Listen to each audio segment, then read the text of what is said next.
സംസ്ഥാനത്ത് കോവിഡ് കുറയുന്നില്ല. ഇന്ന് 292 പേർക്ക് കോവിഡ് സ്ഥിരീകരിച്ചു. 2 മരണം കൂടി റിപ്പോർട്ട് ചെയ്തു. ആകെ കോവിഡ് ബാധിതരുടെ എണ്ണം 2000 കടന്നു.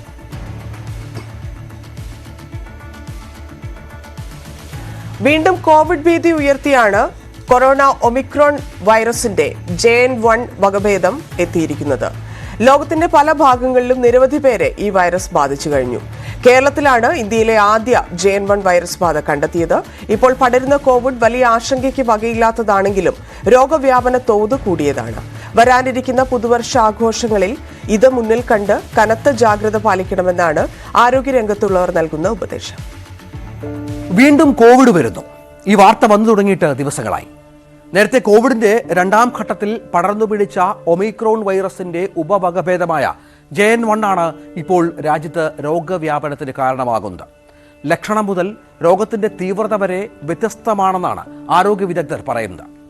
ജലദോഷവും പനിയും മാത്രമല്ല, കടുത്ത ക്ഷീണവും ശരീരം മുഴുവൻ വേദനയും കടുത്ത തൊണ്ടവേദനയുമെല്ലാം JN1 മൂലമുള്ള കോവിഡിനുണ്ട്. ഇപ്പോൾ രാജ്യത്തിന്റെ വിവിധ ഭാഗങ്ങളിൽ സ്ഥിരീകരിച്ച കോവിഡ് രോഗികൾക്ക് ഈ ലക്ഷണങ്ങൾ എല്ലാം ഉണ്ടായിരുന്നതായും ആരോഗ്യ വിദഗ്ധർ ചൂണ്ടിക്കാട്ടുന്നു.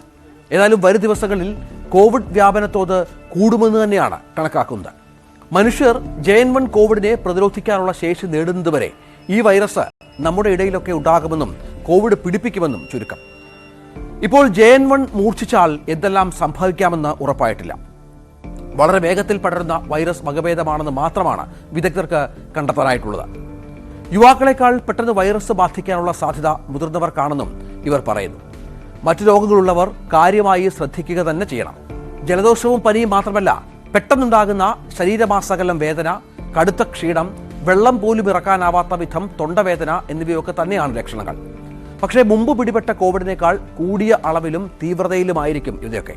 കേരളത്തിലാണ് JN1 വകഭേദം ആദ്യം സ്ഥിരീകരിച്ചത്. ഇതുകൊണ്ട് തന്നെ കേരളമാണ് ഇപ്പോൾ അതീവ ജാഗ്രത കാട്ടേണ്ടത്.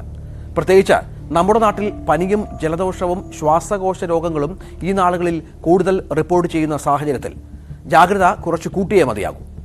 നേരത്തെ ലക്സംബർഗിലാണ് കൊറോണ JN1 വൈറസ് കണ്ടെത്തിയത്. വളരെ കുറഞ്ഞ നാളുകൾ കൊണ്ട് 38 രാജ്യങ്ങളിലേക്കാണ് ഇത് വ്യാപിച്ചത്. നിലവിലെ മനുഷ്യന്റെ രോഗപ്രതിരോധ ശേഷിയുണ്ട് JN1ന്റെ വ്യാപനം തടയാനാവില്ല. അതുകൊണ്ട് തന്നെ പെട്ടെന്ന് പടർന്നു പിടിക്കുന്ന കോവിഡായി ഇപ്പോഴത്തെ രോഗവ്യാപനം മാറും. കോവിഡ് രോഗികളാകുന്നവരുടെ എണ്ണം വളരെ പെട്ടെന്ന് ഉയരാനുള്ള സാധ്യതയാണ് ആരോഗ്യ വിദഗ്ധർ മുന്നോട്ട് വെക്കുന്നത്. ഇപ്പോഴത്തെ കോവിഡ് വ്യാപനം പ്രതീക്ഷിച്ചിരുന്നതാണെന്ന് പറയുന്ന ആരോഗ്യ വിദഗ്ധരുമുണ്ട്. കൊറോണ വൈറസിന്റെ രീതി അതാണ്. ഒരിക്കലും അത് പൂർണ്ണമായും ഇല്ലാതാകില്ല. പക്ഷേ ഇക്കുറി വ്യാപിക്കുന്ന വൈറസിന്റെ ഉപവകഭേദം ഇതിന് പ്രശ്നക്കാരനായതാണ് വലിയ ജാഗ്രത നൽകേണ്ടത് അത്യാവശ്യമാക്കുന്നത്.